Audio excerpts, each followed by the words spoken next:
안녕하세요. 워런 버핏처럼 매일 신문을 박전무와 함께 읽으면서 투자의 고수가 됩시다. 오험의 신박 오늘 4월 25일 금요일 순서입니다. 네. 저 벌써 금요일이 됐고요. 댓글을 제가 쭉 방금 다 읽어봤거든요. 이제 전무님 빨리 끝낸다는 얘기는 믿지 않습니다. 그러게요. 그래서 정말 이번에는 오늘은 정말 금요일이니까 금요일 퇴근길에 뭐 1시간씩 이렇게 듣고 계시게 할 수는 없으니까 믿지는 못하시더라도 빨리 끝내보겠습니다. 그게 오히려 더 좋기도 하고요 라고 말씀하셨지만, 자 중요한 댓글들 많아서 간단하게 몇 가지만 보겠습니다. 헬로파파님이 박민수님 테마주 책 읽고 한번 해볼까 하다가 저랑 안 맞는 것 같아서 포기했습니다. 잘하셨습니다. 내 스타일을 만들어 가야 된다 했잖아요. 나는 내 적성과 성격에 따라서 나한테 맞는 스타일이 있습니다. 그렇기 때문에 우리가 열심히 훈련하듯이 나의 실력을 쌓아가는 것도 중요하지만 나의 롤 모델이 있어야 돼요. 나는 어떤 스타일을 할 건가. 근데 우리 웜의 신박이 뭐죠? 워런 버핏처럼 일단 워런 버핏처럼 신문 열심히 읽고, 그죠? 그리고 제가 최근 쇼츠에서 워런 버핏 회장님의 많은 얘기들 그렇게 다 보다 보니까 참 좋은 말씀들이 너무너무 많더라고요. 주옥 같은 말씀들이. 그래서 우리가 투자 스타일은 저도 그렇습니다. 워런 버핏처럼. 하지만 플러스 이 한국 시장이 좀 다르기 때문에 한국 시장에서 매매할 때는 조금 쇼트 트랙 타듯이 그렇게 한국 시장에 맞게 투자를 하고, 시장에 따른 전략은 달라야 되지만 나만의 스타일, 나는 어떤 투자자가 될 것인가, 그 부분에 대해서 한번 주말에도 한번 생각해 보시면 좋을 것 같습니다. 그래서 테마주 그거는 그렇게 우리 채슬리 가족분들이 하시기에는, 그죠?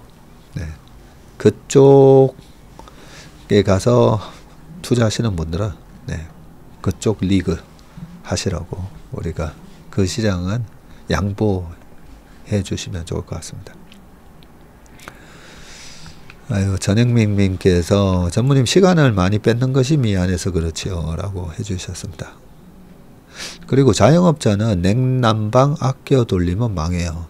하긴 이것도 그렇다, 그죠? 그 식당은 너무 더워 뭐 이렇게 되는 순간 또 안 가게 되니까 그러네요. 그리고 정레나 님이 3프로에서 세익 전무님 나오는 영상을 보고 계속 덕질을 해오다가 이번에 인턴 총회 오고 나서 덕질 대상이 좀 바뀔 것 같은데 섭섭해 하지 마시라고 했습니다. 우리 조선의 왕자 성구 매니저 다음에는 꽃미남 왕차장 등과 얘기를 해보려고, 포트폴리오 확장 차원이니까 너무 서운해하지 마시라고 했습니다. 그리고 우리 주니풀, 그죠? 우리 주니풀님이 외국에 사시는데 멤버십 가입이 어렵다고 하셨네요. 그 외국에 사시는 분들 중에서도 지금 저거 어선 인턴 하시는 분들 꽤 계시는데 다시 한번 좀 잘 해보시기 바라겠습니다.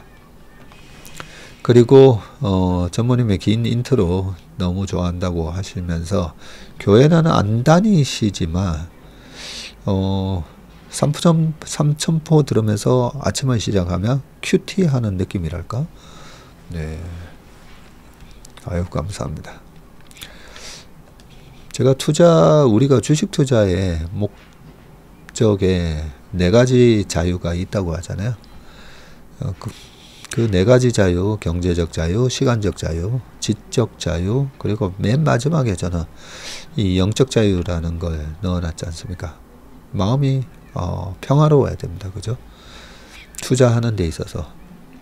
그래서 투자하는데 뭐 이 종토방에서 서로 싸우고 욕하고 막 저는 그런 거 되게 싫어합니다.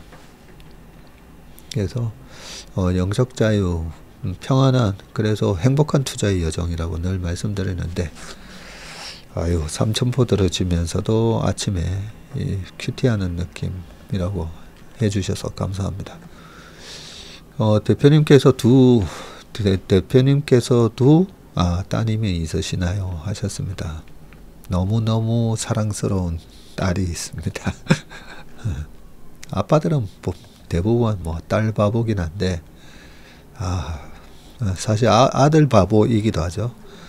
아들 생각해도 마음이 설레이고, 딸은 너무너무 보고 싶고, 다행히 아들, 딸 있습니다. 큰아이가 중1인데 남친이 생겼다는 말을 듣고 안 그래도 심란하셨다고 토리스님이. 네. 중1 때 소꿉장난 아니겠습니까?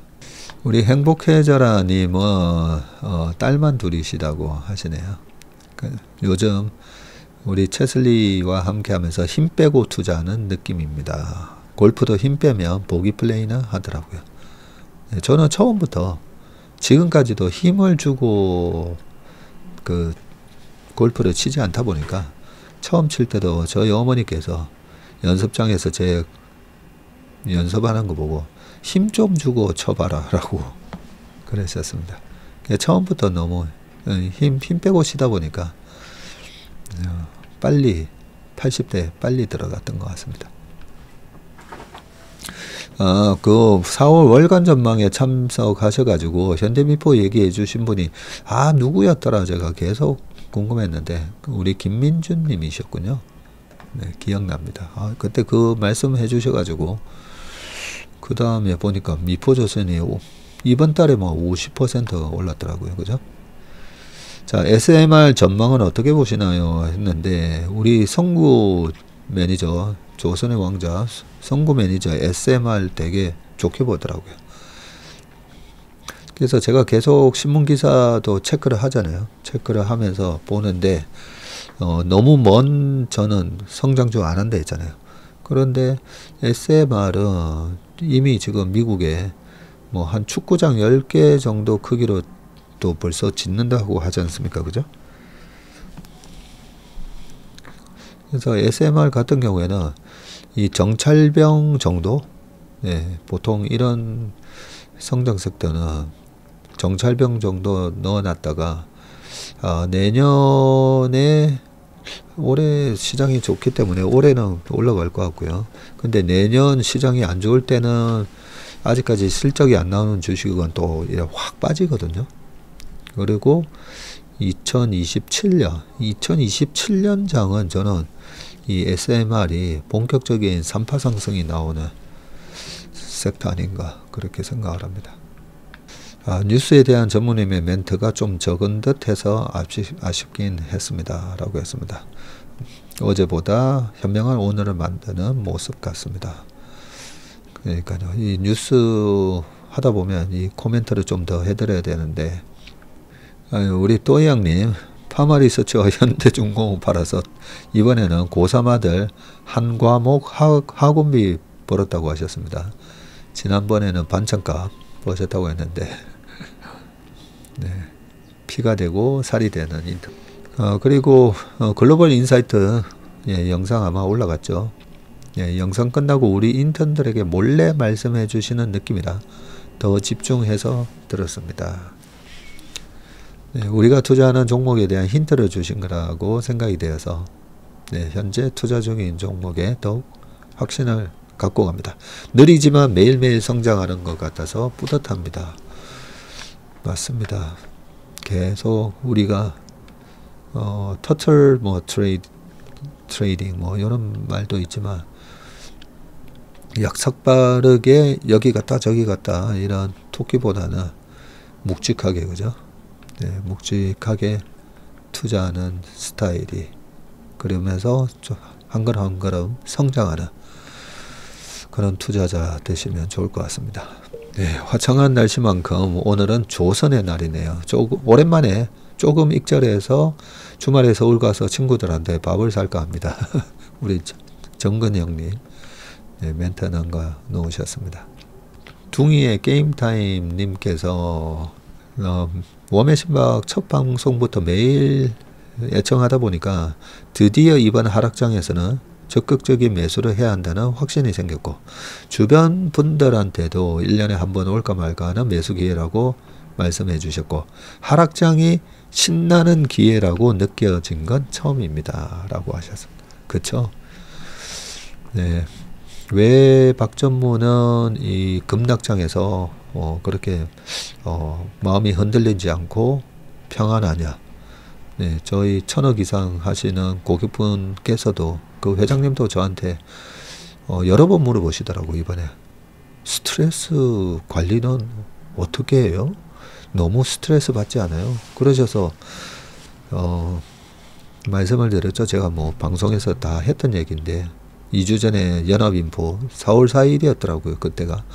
그 떨어지는 와중에 뭐 너 떨어지는 칼날을 잡으면 안 된다 뭐 여러 가지 있었지만, 항상 밸류에이션이 중요하다고 했잖아요.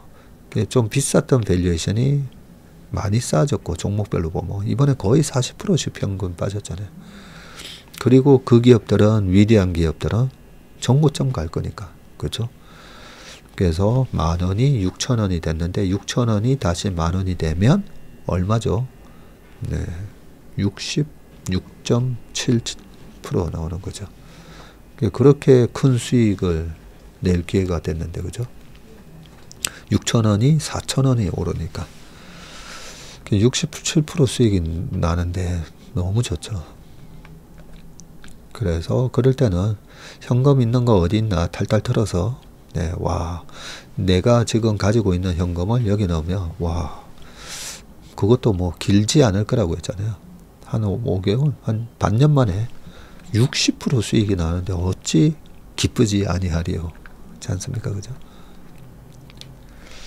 그리고 우리 클레어님이 글로벌 인사이트 마지막 부분 정말 좋았어요. 한참은 집중해서 메모하며 듣다가 갑자기 줌이 딱 당겨지며 속닥속닥한 느낌으로 말씀해 주실 때, 저도 모르게 마치 실제로 만나는 대화하는 것처럼 화면 가까이 가서 들었네요. 마치 이거 비밀인데 너만 알고 있어, 이런 느낌이라고 해주셨습니다. 글로벌 인사이트 이번에 내용이 너무 중요한 내용이 많이 담겨져 있어서 인턴하고 계시지 않은 분들을 위해서도 이번 주말에 영상을 올려드리도록 할 거니까요. 네, 다른 데 공유하지 마시고 우리 채슬리 가족 여러분들만 몰래 보시기 바라겠습니다. 그린웨이 아웃 와이프님이 남편 계정으로 맨날 듣다가 이제는 혼자 직접 챙겨 듣는다고 하셨습니다. 그린웨이 아웃인데 끝에 와이프라고 돼 있어서 그린웨이 아웃. 그래서 남편분 성함이 상구가 아닐까. 성을 굳이 추측을 해보면 배상구 씨가 아닐까.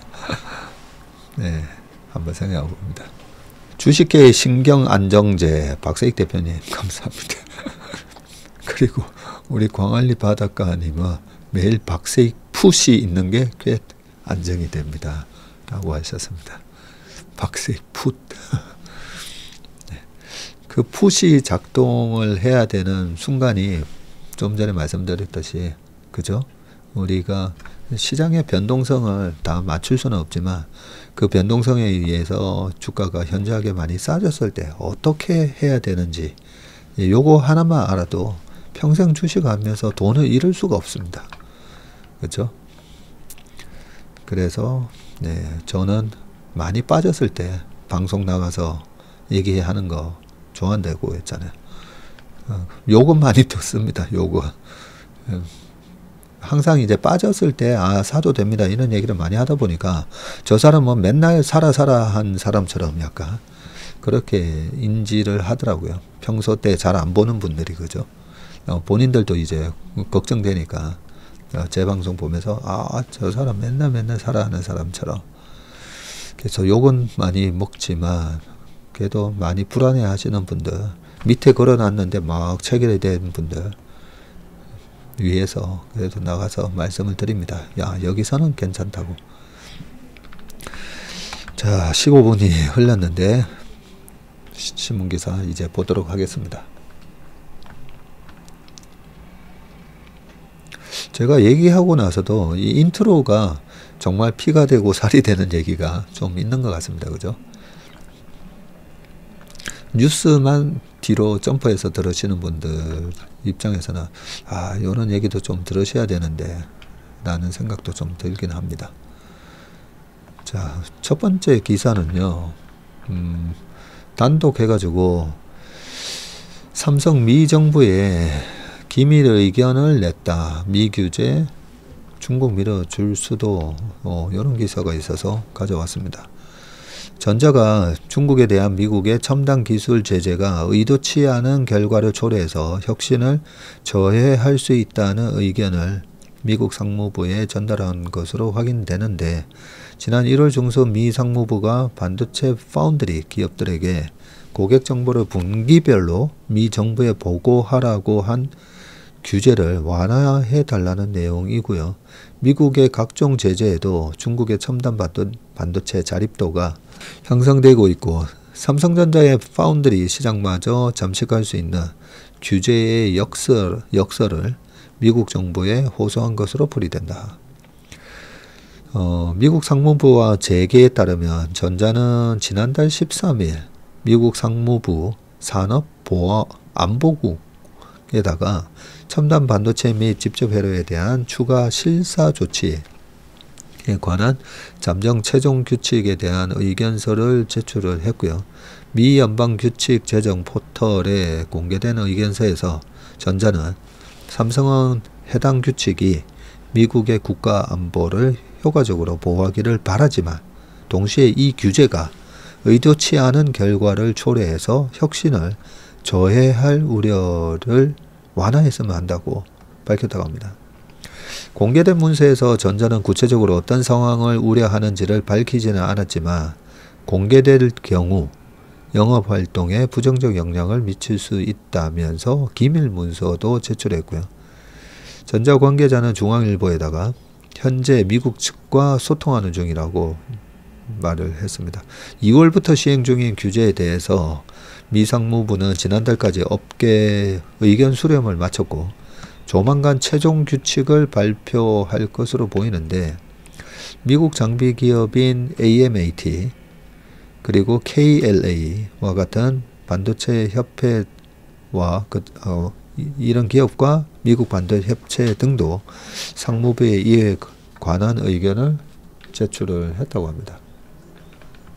미국의 파운드리 규제 어떻길래 라고 하면서 요게 삼성전자가 지난달 13일 BIS에 제출한 요 의견서군요.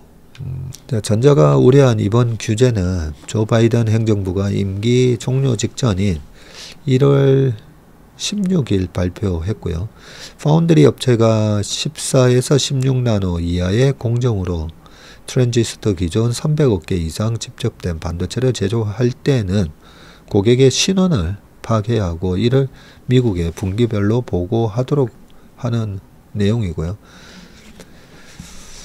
당시 앨런 상무부 차관은 파운드리 기업들이 제조한 반도체가 블랙리스트 기업에 흘러가지 못하게끔 기업들이 검증하도록 하겠다고 했는데, 중국 화웨이가 지난해 스타트업 소프고 명의로 TSMC에서 칩을 우회 제조한 사례를 앞으로는 막겠다는 의지고요.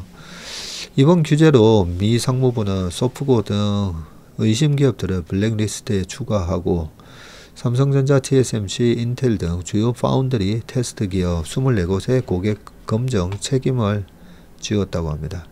규제할수록 커지는 중국 반도체의 역량. 전자 등 반도체 업계는 이번 규제의 역효과를 우려하는데, 파운드리 기업들이 수주한 고객사 정보를 미국에 분기마다 보고해야 한다며 기존의 중국 팹리스 고객사를 잃을 수 있기 때문이다. 그러겠네요. 특히 고객 확보에 어려움을 겪고 있는 삼성전자에 타격이 클 수 있겠군요. 자, 글로벌 파운드리 지금 시장 점유율 여기 나오고 있는데 TSMC 67%, 그 다음에 삼성전자, 아이고 점유율이 계속 떨어지네요. 한때 그래도 한 16%까지는 갔었거든요. 그러다가 11%, 10%, 9%, 8.1은 최근에 또 처음 보네요. 그 다음이 중국의 SMIC 5.5, UMC 4.7, 글로벌 파운드리 4.6, 기타 이렇게 나옵니다. 게다가 이런 규제는 결국 중국의 반도체 자립도를 키울 수가 있고 전자, TSMC, 인텔 등은 모두 해당 규제의 대상이라서 중국 팹리스 기업들은 SMIC 등 중국 파운드리 기업에다가 칩 제조를 의뢰할 가능성이 크네요. 파운드리는 다양한 고객사 문제를 해결하면서 기술력이 축적이 되는데 미국의 규제가 중국 파운드리의 고객사를 밀어주면서 기술 자립을 오히려 돕는 꼴이 될 것이다. 그 분석을 했네요. 그렇네요. TSMC 출신을 대거 영입한 중국 SMIC는 지난해 4분기 세계 파운드리 3위입니다. 2위 삼성전자를 바짝 추격하고 있고요.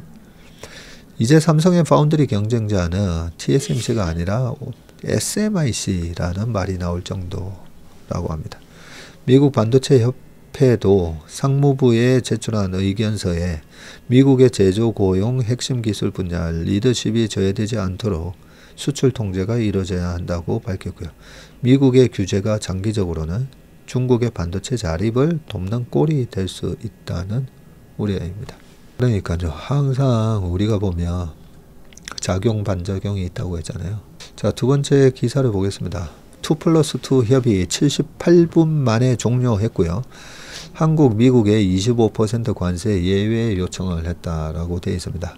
자, 지금 사진 보시면 안덕건 산업통상부 장관님, 그리고 최상목 부총리 겸 기획재정부 장관님, 그리고 스콧 베센트 미 재무장관, 제이미슨 그리어 USTR 대표, 이렇게 네 분이서 사진을 찍었네요. 자, 아까 아침에 나왔죠. 자, 오늘 트럼프 대통령이나 하워드 러터닉 사무장관과 대화할 기회가 있겠느냐는 취재진의 질문에는 잘 모르겠다고 했고요. 그리고 오전 8시에 시작된 협상이 78분. 야, 이 78분이면 우리 아침에 모닝 브리프하는 수준이다, 그죠? 7시 40분에 시작해서 거의 9시에 끝나니까 네, 80분. 자, 요 정도 마무리 됐는데 협의 테이블에는 최 부총리와 이런 분들 이제 참석을 했고, 이번 협상에서 양측은 관세 문제는 물론 미국 측이 그간 주장해온 자동차, 농산물, 의약품 등 다양한 분야의 비관세 장벽까지 포괄적으로 논의를 했다고 하고요. 우리는 모두 8개 관계 부처 약 60명이 참여하는 대규모 합동 대표단을 꾸려서 가셨습니다.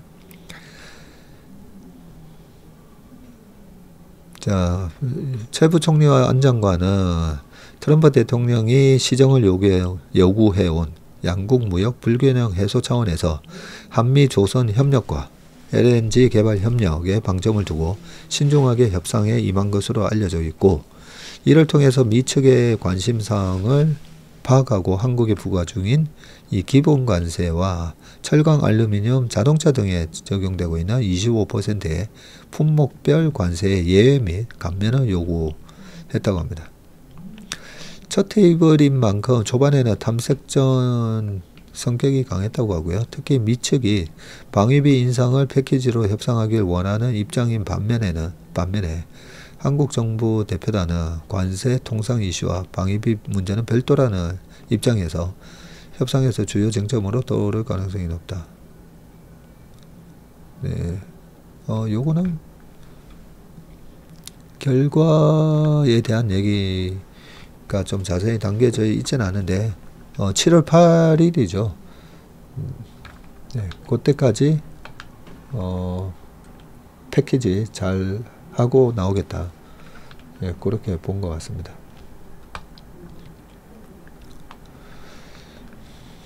자, 그 다음 기사입니다. 전영백의 아트 다이어리. 누구나 때로는 비명을 지르고 싶다. 네, 주식 투자하다 보면 그죠? 비명 지르고 싶을 때가 많습니다. 전영백 홍익대 교수님이시군요. 광장에서 외치는 사람들을 보면 떠오르는 작가와 작품이 있다. 바로 19세기와 20세기를 거친 노르웨이 화가 에드바르 뭉크의 절규이다. 뭉크가 노르웨이 화가인 거 저 이제 처음 알았네요. 1863년에서 1944년 1944년까지 사셨군요. 딱 2차 세계대전 종전되기 1년 전에. 자, 뭉크의 절규 The Screaming이죠. Scream 1893년 작품이군요. 이 그림은 근데 스크림을 또 이래 절규라고 이래 번역을 해서 참 좋았던 것 같아요. 이 그림은 격렬하게 소용돌이치는 하늘 아래에서 얼굴을 감싸진 채 절망에 빠진 인물을 나타내는데 묘하게 오늘의 한국의 상황과 오버랩되는 부분이 있다. 특기할 점은 이 그림의 상단 왼편에 연필로 다음과 같은 문구가 적혀 있다는 것인데 그래요? 광인만이 그렸을 법한 작품. 스스로를 광인으로 빗대어 말한 화가는 15년 후에 실제로 정신병원에 입원하기도 했을 정도로 정신적 문제가 심각했다. 네, 그랬던 것 같습니다. 그죠? 이 작품이죠. 뭉크의 절규. 네. 지금 어디 있죠? 노르웨이 국립미술관에 있군요. 절규의 제작 배경은 뭉크의 일기에서도 발견되는데 그는 두 친구와 황혼역의 산책 중에 겪은 심리적 충격을 이렇게 기록했다. 갑자기 하늘이 피처럼 붉게 물들었다. 나는 기진맥진 해저 울타리에 기대했었다. 푸르고 검은 도시 위에는 피와 불꽃이 솟구쳤다. 친구들은 계속 걸어갔고 나는 공포에 떨며 그 자리에 멈춰섰다. 그때 자연을 관통하는 무한한 절규를 느꼈다. 일종의 공황 발작과 같은 증상으로 화가는 마음속 격정을 그렇게 표현했다. 그림을 다시 한번 보게 되네요. 레오나르도 다빈치가 인간의 해부학을 연구하고 시신을 절개했듯이 나는 영혼을 해부하려 했다는 뭉크의 말에서 개인사를 넘어 인간의 실존적 공포와 불안을 정면 대결하고 파고들려 했던 미적 분투를 짐작할 수 있게 된다. 그의 유년 시절은 비극으로 점철되어 모친은 그가 5살 때 결핵으로 세상을 떠났으며 각별히 사랑했던 누이 소피 역시 그가 14살 때 같은 병으로 사망했다. 여성과의 관계에 있어서도 실패하고 결국 평생 홀로 지냈던 뭉크는 오직 작품을 통해서만 여성들과의 복잡 미묘한 심리를 표현했다. 이처럼 뭉크의 예술적 주제는 개인적 트라우마가 영향을 미칠 수밖에 없었겠지만 80세로 생을 마감한 작가의 의외로 길었던 생애와 그의 왕성한 창작의 에너지를 생각하면 작업의 의미를 개인적 트라우마로만 국한하는 것은 제한적 해석이라고 볼 수 있다. 그는 약 1800점의 회화를 그렸고 우리는 이거 절규랑 몇 개밖에 모르는데 1800점의 회화를 그렸군요. 판화본과 스케치 등을 포함하면 적어도 27,000점 이상을 제작했군요. 그러게요. 이 피카소도 굉장히 다작가였다고 하잖아요. 뭉크는 역시 정신병원에 입원한 바 있던 10년 연상의 빈센트 반 고흐와 함께 고흐가 10년 연상이군요. 내면의 불안을 예술로 승화시킨 대표적인 경우라 할 만하다. 1890년대에 제작된 생애 프리즈, The Freeze of Life는 뭉크의 작품 중에서 가장 널리 찬사받았는데 철학적으로도 중요한 이 연작은 사랑, 불안, 질투, 병, 죽음 등 인간 존재의 온갖 어두운 주제를 포착하고 있다. 절규도 물론 이 연작에 포함되어 있다. 강렬한 색채와 물결치는 곡선을 통해 정서적 격동을 나타낸 이 작품은 외적 현실보다 내적 경험을 강조한 상징주의 및 표현주의 미학을 나타낸다. 흥미로운 점은 이렇듯 인간 내면의 정서를 그림으로 표현한다는 생각이 19세기 말이 돼서야 가능했다는 것이고 형태를 왜곡하고 주관적 색채 표현을 통해 외적 현실을 재현하기보다 내적 심리를 시각화하는 것이 더 중요하다고 인식하게 된 것이다. 이렇게 미술사에서 절규는 단순히 작가의 개인사적 고뇌의 산물이라기보다는 그 시대의 한 징후로 여겨지게 된다라고 되어 있습니다. 마지막 요 단락만 좀 읽어볼게요. 우리는 종종 작품을 보며 작가가 체험한 내면의 고통을 자아와 동시하며 승화의 과정을 거친다. 이것이 예술의 힘이고 감흥력일 것이다. 오래전 북구의 한 화가가 그린 절규가 오늘의 한국 사회를 살아가는 우리에게까지 격하게 공감되는 것도 그 때문이리라. 분열과 적대가 극으로 치닫고 이성과 합리, 정의와 도덕성의 마지노선이 무너질 때 누구나 비명을 지르고 싶은 게 아닐까. 뭉크의 절규는 실로 시대와 지역을 넘어 남몰래 절규하며 비명이라도 지르고 싶은 마음들을 대변해주고 있는 것이다. 바야흐로 세계는 지금 절규의 시대이다.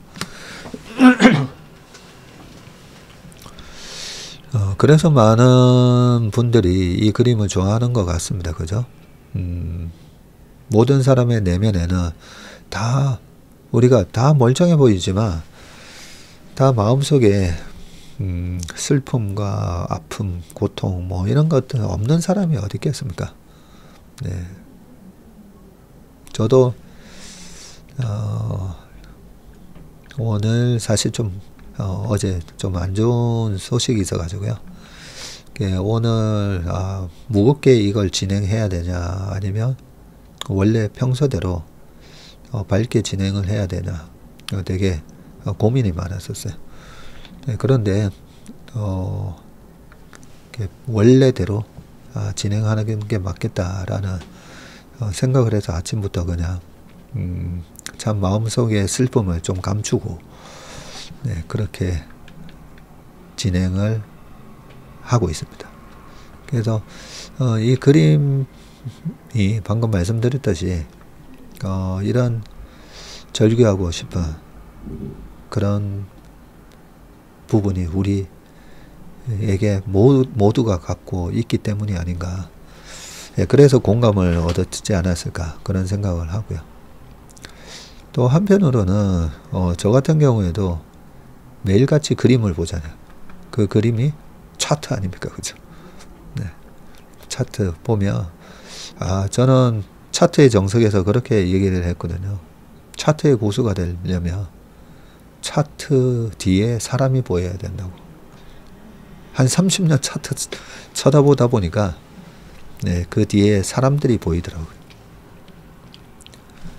그래서 뭐 최근에 모닝브리프에서 아침에 양봉이냐 음봉이냐 오늘은 어떻게 될 것 같냐. 그런데 사실 마음을 읽어야 되거든요. 여기서 큰 네 주체들, 외국인, 기관 투자가, 그 다음에 개인들, 개인 중에서도 뭐 여러 스타일이 있지만 이분들은 여기서 어떤 액션을 취할까?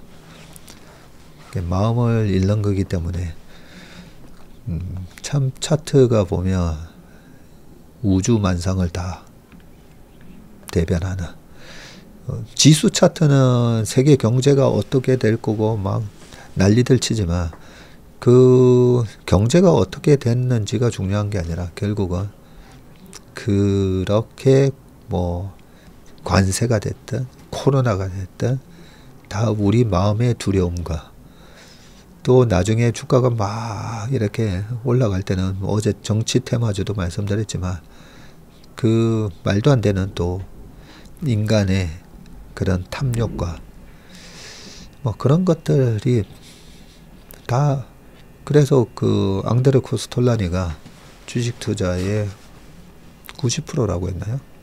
심리라고. 대중심리, 그 다음에 나의 심리. 그 마음을 읽는 게 중요한데, 그래서 그림을 요즘은 제가 좀 관심을 가지고 많이 봅니다. 그림을 이렇게 쳐다보면서, 그죠? 화가는 어떤 마음으로 이 그림을 그리고 또 많은 사람들은 왜 이 그림을 좋아할까? 네, 그렇게 항상 마음을 읽고자 합니다. 자, 그 다음 기사 보겠습니다. 이것도 3,000포 빠지면 시간이 많이 허비됩니다. 최정영에게 마켓나우, 베어마켓 역사 속 장기 투자의 진실. 자, 미국 증시가 베어마켓에 진입했다. S&P 500 지수가 고점 대비해서 지난 4일, 네, 제가 요 연합인포 나왔던 게 4일이었거든요. 20% 이상 하락을 했고 가격 변동성은 크게 상승을 했는데 지난 3일과 4일 이틀에 걸쳐서 10% 급락하더니 9일에는 하루 동안 10% 급등하기도 했다. 급등락을 반복하는 베어마켓에서 미국과 국내 개인 투자자들은 일시적 가격 하락을 매수 기회로 활용하는 저가 매수, 바이드 딥 전략을 지속하고 있다. 미국 개인 투자자들은 3일 하루 동안 47억 달러어치 주식을 순매수하면서 10년 만에 최대 1일 순매수 기록을 세웠고요. JP모건 보고서에 따르면 국내 투자자들 역시 올해 2월부터 18일까지 누적 107억 달러에 달하는 미국 주식을 순매수했습니다. 미국 주가 하락에 대응한 개인 투자자의 적극적인 매수 경향은 2020년 이후 두 차례 베어마켓을 겪으면서 강해졌는데 2020년 첫 번째 베어마켓 마이너스 34%는 저점 확인까지 1개월밖에 걸리지 않았고 이후 전고점을 회복하기까지 소요된 기간도 5개월에 불과했습니다. 22년의 두 번째 베어마켓은 저점 확인에 9개월 걸렸고 그리고 고점 회복에는 15개월 걸렸습니다. 이런 시장 움직임에 익숙해진 개인 투자자들은 주가가 어느 정도 하락하며 서둘러 매수하는 것이 고수익으로 연결된다는 나름의 투자 공식을 세운 것이다. 제 얘기하고 있네요. 특히 2020년부터 미국과 우리나라에서 MZ세대의 주식 투자가 급증한 것을 고려하면 대다수의 젊은 투자자들은 현재 시장도 지난 5년의 연장선에 있다고 생각할 수 있다. 하지만 베어마켓의 오랜 역사를 거슬러 올라가 보면 지난 5년이 꽤 예외적이었다는 사실을 발견할 수 있다. 골드만삭스는 1800년대 초에서 2024년까지 200여 년간 미국에서 발생한 이 30차례의 베어마켓을 전수조사했고 이들의 평균값을 계산해 본 결과 하락률은 36%, 저점 확인까지는 25개월 걸렸고 고점 회복에는 54개월이 소요됐다라고 되어 있습니다. 네, 저도 이 리포트 다 읽어봤죠. 기간을 2000년 이후로 좁혀보면 각각 41% 그리고 14개월 그리고 고점 회복에는 31개월. 결국 베어마켓마다 특수성이 있겠지만 역사적 평균을 기준으로 삼는다면 이번 베어마켓은 아직 초기 단계라고 볼 수 있다. S&P 500 지수 투자는 장기화할수록 손실 확률이 0에 수렴하며 복리 효과로 수익이 증가한다. 그렇지만 수익에는 항상 위험이 따르는 법이고 장기 투자에서 최대 위험은 베어마켓이 길어지는 것이다. 베어마켓은 저가 매수의 기회이지만 바닥을 함부로 예단하고 공격적인 매수로 접근하는 것은 피해야 한다. 베어마켓의 역사는 바닥 찾기와 고점 회복에 매우 오랜 시간이 걸릴 수도 있음을 알려주고 있다. 네, 하셨습니다. 1800년대부터 이렇게 조사를 했기 때문에 그죠? 저는 일단 1950년 전의 자료는 사실 안 보셔도 됩니다. 그 1950년 전의 자료는 어떤 거 보시면 되냐면요. 그 스페인 독감이 2년 동안 있고 나서 그래서 주가는 어떻게 됐는데 1920년부터 29년까지 10년 내내 롤링 20스 해가지고 엄청 올랐죠. 자, 그리고 포성이 울리면 주식을 사고 하프가 울리면 주식을 팔라고 2차 세계대전 터지고 나서도 주가는 올랐습니다. 그죠? 제가 50년 이후 전에 좀 잘 안 보는 이유가 1937년에 존 메이나드 케인즈의 화폐와 고용과 이자에 관한 일반 이론, 그 일반 이론이 나오고 나서 이 정부의 그리고 은행의 통화 정책과 재정 정책이 큰 변화가 일어납니다. 그래서 그 전 데이터는 사실 저는 의미가 없다고 봅니다. 정부의 개입, 중앙은행의 적극적인 개입이 없었다라고 볼 수가 있기 때문에 완전히 없지는 않았겠지만, 그죠? 그전에는 고전학파가 그냥 시장의 기능에 냅둬라, 시장이 다 알아서 할 거다, 냅둬라 였었기 때문에, 그래서 그 이후의 역사를 이렇게 쭉 보시면 되고요. 최근 45년 동안에 이 교수님은 좀 조심해야 된다 이런 얘기를 하셨는데, 1980년대부터 미국이 어느 정도 그래도 이 완전히 개발도상국 단계가 2차 세계대전 전후였다며 지금의 미국이 이 자본주의를 이끌고 가고 있잖아요. 그죠? 그래서 최근 45년의 역사 보면 45년 동안에 미국 시장이 하락을 기록한 게 딱 10번밖에 안 됩니다. 10번밖에 안 되고요. 그리고 20% 이상 빠졌던 경우는 딱 2번밖에 없습니다. 그리고 5년 이평선을 좀 보면 좋은데요. 우리가 어디서 이제 공격적으로 주식을 사느냐. 5년 이평선도 잘 안 깹니다. 45년 동안에. 살짝 깼다가 빠르게 회복합니다. 5년 이평선이 깼을 때. 단 요 칼럼에 아마 글자 수 때문에 길게 안 적으셨을 건데, 구조적 약세장이 걸렸을 때만 조심하면 됩니다. 그런데 이벤트 드리븐 약세장은 항상 빠르게 회복했다. 네, 1998년 러시아 디폴트 있고 나서도 그리고 98년 10월 달에 롱텀 캐피탈 매니지먼트 파산하고 그 3개월이 빠르게 빠졌다가 그 다음에 빠르게 올라왔고요. 2001년 9.12 테러뿐만 아니라 여러 케이스 보면 코로나도 그렇고 이벤트 드리븐 약세장은 빠르게 회복했다. 네, 제가 좀 첨언을 드렸습니다. 제가 우리 최정혁 교수님의 이 칼럼을 좋아하는 이유가 여러 가지 이제 퀀트적인 이런 분석이랑 이런 얘기를 많이 해주시더라고요. 그래서 칼럼 나올 때마다 제가 꼬박꼬박 소개를 해드리겠습니다. 자, 그 다음에 중앙시병 트럼프의 마가 진정한 위대함으로 거듭나야 된다라는 얘기를 김명자 카이스트 이사장 전 환경부 장관님이시군요. 트럼프의 마가 돌풍으로 편할 날이 없다. 트럼프에 앞서 레이건이 1980년에 미국을 다시 위대하게 만듭시다 하면서 지미 카터를 크게 이겼습니다. 카터 대통령이 그때 참 미국에서 존경받는, 얼마 전에 돌아가실 때도 참 존경받는 대통령으로 꼽히는 분인데 재선에 실패하셨어요. 79년, 80년, 81년, 82년 그때 두 번의 리세션을 겪고 실업률이 10%까지 올라가면서 정말 인품이 좋으신 분인데 재선에 실패하게 됩니다.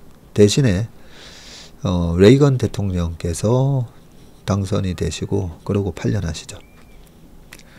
자, 트럼프 베트남전의 후유증과 스태그플레이션을 극복해서 미국의 보수적 가치를 재건하자는 호소가 먹혔고, 트럼프는 2015년 출마 선언에서 마가를 내걸었고 24년에는 어게인을 하나 더 붙였다가 마가로 회귀했다고 합니다. 트럼프의 미국을 다시 위대하게 만들기에 실체는 무엇인가? 위대한 미국은 2차 세계대전 이후 냉전시대의 황금기 1950년에서 70년이라는 해석이 나오는데 위대함은 제조업 슈퍼파워, 관세, 국경 봉쇄, 군사력 증가, 백인 보수층의 문화 정체성 복원으로 읽히는데 2기 취임사에서 그는 25대 윌리엄 맥킨리 대통령 1897년에서 1901년을 관세와 재능으로 미국을 부유하게 만든 비즈니스맨으로 위대한 대통령이라 했고요. 그러나 정치 컨설턴트 칼 로브는 트럼프가 맥킨리의 관세 정책을 잘못 이해하고 있다고 말했고요.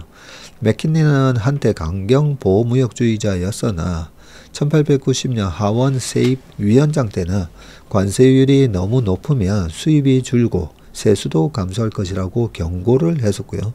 1897년 대통령 취임 후에는 상호 협상으로 당시의 평균 관세율 약 52%를 최대 20%까지 내릴 수 있는 권한을 갖게 되네요.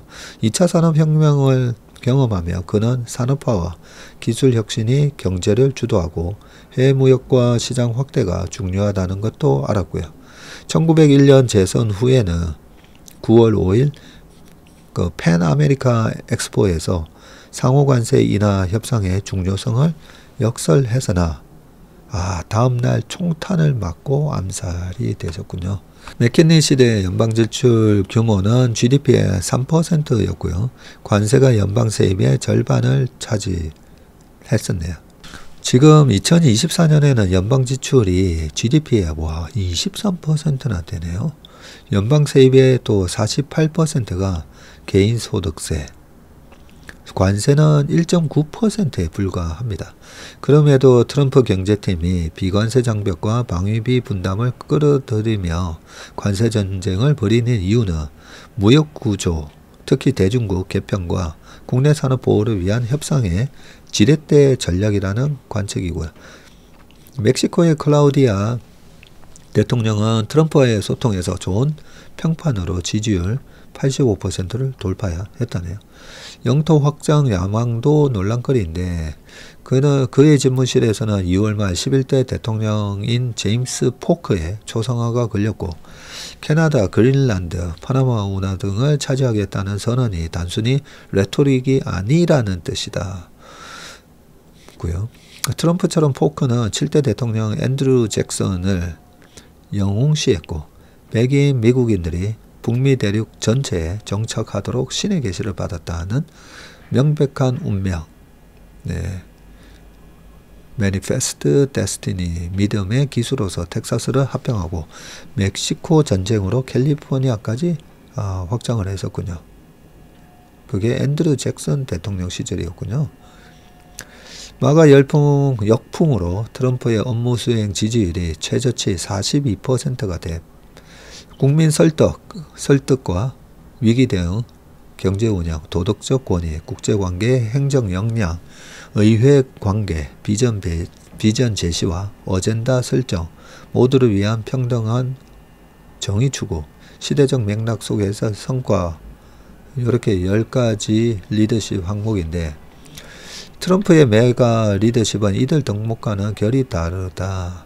그의 관세 협상 전략도 급발진과 급제동을 거듭하며 시장의 불확실성을 높이고 있다. 무역정책에서 맥킨리는 3R이라는 걸 했는데요. 첫 번째 세입, revenue, 그리고 보호무역, restriction, 그리고 상호주의, reciprocity. 이번에 상호 관세할 때 많이 나온다는 점. 이렇게 시기별로 적용을 했고 트럼프는 어떤가? 현 관세 전쟁은 트럼프 경제팀이 중국보다 더 심각한 경제적 피해를 주는 역설적 상황이 됐고 재발에 총을 쏘고 있는 격인데 팀의 아마추어성이 염려된다라고 조지프 스티글리츠 콜ум비아대 교수님이 그렇게 얘기하셨습니다. 거짓 주장 또는 무지로 인해 무역 상대국을 분노하게 만들고 있고 모든 정책이 정상이 아니라 상대를 압도하고 복종하게 하려나 지배력 과시로 봐야 한다. 폴 크루그만 교수님이 그렇게 얘기하셨고요. 그러나 그는 비판을 오히려 지지층 결집의 기회로 삼아서 SNS 등으로 언론과 사법부에 강경 대응하고 있다. 미국 정치권은 내년 11월 중간선거에서 민심의 심판을 받게 되는데 남북전쟁의 극심한 분열 속에서 링컨 대통령은 민심을 얻으면 못할 일이 없고 민심을 잃으면 아무 일도 할 수 없다고 했습니다. 민심을 거슬러 인플레와 불황을 이기는 정치가 있었던가. 아메리카는 트럼프가 혐오하는 것들 때문에 위대해졌다. 는 비판에 귀 기울여서 위대함의 의미를 재정립해야 한다. 세계가 초연결된 시대, 국제협력이 가장 절실한 복합 위기 시대, 이들 역사의 때에 맞는 위대한 마가 운동으로 거듭나야 한다. 이번 주 34개국과의 관세 협상에서도 정확한 사실에 근거해서 상생의 길을 찾을 수 있는 위대함을 기대한다. 라고